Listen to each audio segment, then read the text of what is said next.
Alright, so this is totally a video to ask you to follow me on Instagram. No, but really, I'm just trying to show off kind of my next upcoming videos that I'm planning on making, and also right now I'm kind of in the middle of Black Friday, Cyber Monday sales, and I am very, very stressed, so I want to talk about things.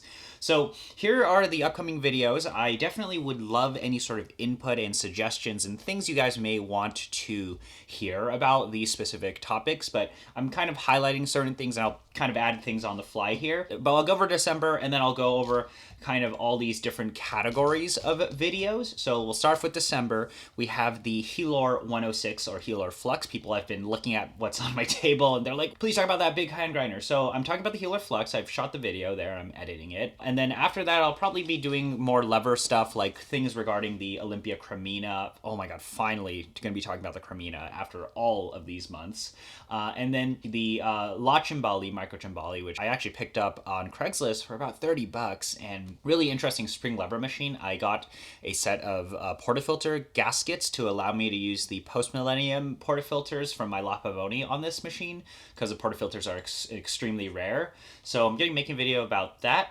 Another interesting machine is the Kazakh Rota 2, which is kind of like a Rasa or a Aram, where you can basically use like a hand grinder, you rotate things to pull your shots. Then I'm definitely late to the party, but I should probably make a Flair 58 review, but mainly I'm going to be talking about the Flair 58 and 58X, the upgraded valve plunger designs in each of them, and then maybe the combo. And then I think this one was people keep asking me is like Flair 58 versus vintage lever machines, like LP and Cremina, right? People are like, how does the Flair 58 compare to them? And I have some thoughts there. That's like probably will wrap up a lot of the machine videos, especially just it's pretty easy for me to make videos about the 58 and Nomad. I definitely want to wrap up 2021 by talking about myself. Ooh, I don't think I've ever talked about myself and how I ended up in the coffee industry and all of that. Of course, it's more of a thank you video because I've been making videos for about a year now, and I definitely want to give away something. I'm probably going to give away a machine, something interesting. I think that will be worth the time for you to listen to my story and what I want to do with my career in coffee. And then I want to show off some more industry folks like Yuan Lake and Jason Laube,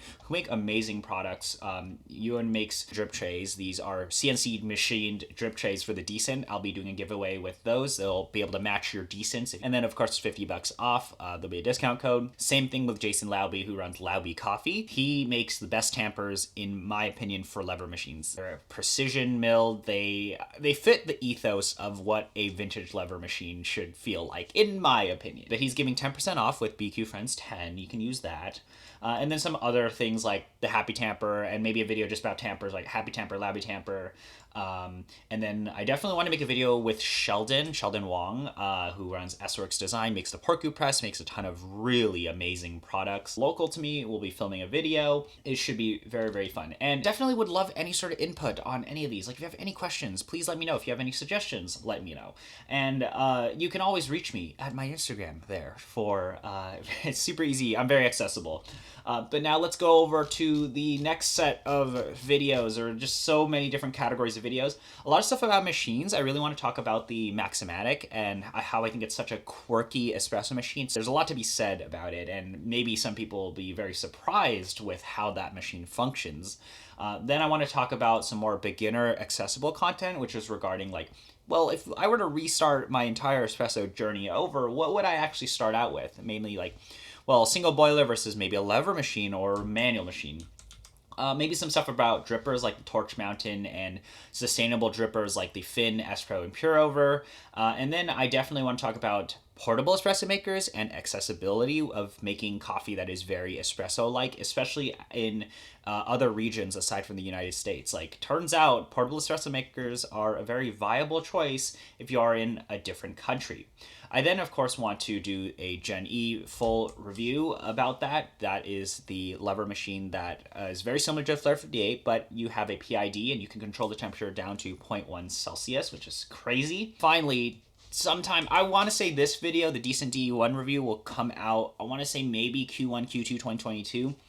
Just because there's so much to say. The machine and the community and the company have evolved over how long I've owned the machine, and it's so difficult to actually make a review about it. I might make a video talking about kind of the 3 things that I've seen about this machine, like the 3 upgrades that have occurred from the software and hardware side over the course of my ownership. It's just so cool to talk about stuff like that. Going into some more rest here, I'm just going to highlight what I think is interesting. DE1 machine emulation. People ask, like, well, how does the DE1 compare to the Cremina or real levers? Like, what is the shot quality like? Can you emulate other machines with a decent? All that, I would like to make a video about that. In terms of grinders, there's pretty much any permutation of this can be created. It's like, but I think the interesting ones here are the Lagom Mini. I've heard a lot of really great things about the Lagom Mini, mainly it actually being better than the niche at half the price. Would not be surprised, to be honest. And I have one on the way, so I'll be making a video about that. I do, of course, going to cover the Max, going to cover the MC4. Bentwood is a very interesting one. OE Flux for the memes, of course. Maybe like a full Lagom setup, P64, P100, and the Mini. And then I think a fun one will be talking about the niche and DF64 combo, where I think for the money, for under $2,500, it is such a great combo. Like, you get such a great presentation of what an espresso can taste like. Other equipment stuff, like Hiroya Jimmy, I think the Jimmy is worth talking about too, because it is kind of just a really fun way to brew coffee. Like, it's a scale, right? It weighs your coffee, but because you can detach the display, it makes the brewing experience very fun, which is something I never thought I would be saying because it's a scale. Low tier scale battle might be interesting, like Waitman tier scales. Honestly, the Waitman's probably the best out of the other two scales that I bought for this comparison. And then some really fun stuff, or things that I think are very interesting, are convoluted espresso puck prep. Like, is it worth it to spend 20 minutes preparing an espresso puck? Like, literally sometimes 20 minutes to prepare a puck just for a drink that lasts 2 sips.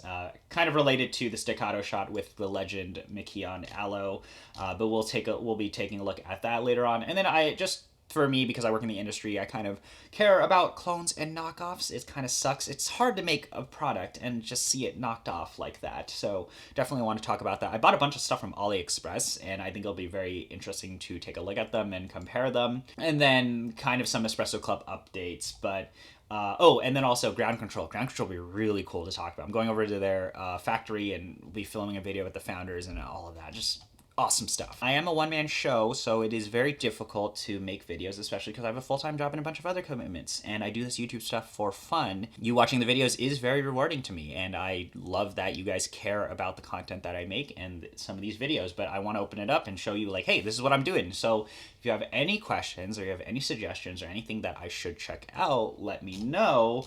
But right now, this is my list. This is my beautifully put together spreadsheet. And yeah, if you want to follow me or contact me, got that Instagram there. This is to plug my Instagram. Yeah.